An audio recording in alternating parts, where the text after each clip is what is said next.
AstroFab 3D printer has a super modern customizable design.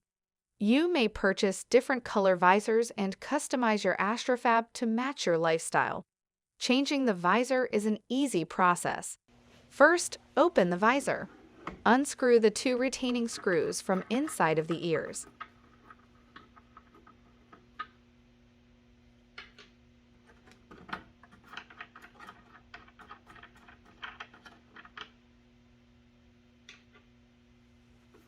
While holding the visor with one hand, push out the side caps with AstroFab logo on them.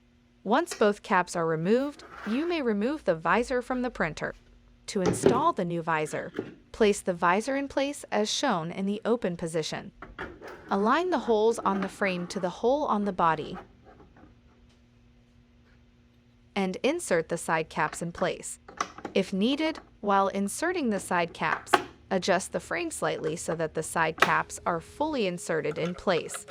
From outside, the caps should be fully aligned with the outer surface, and from inside, the caps should be fully inserted as shown.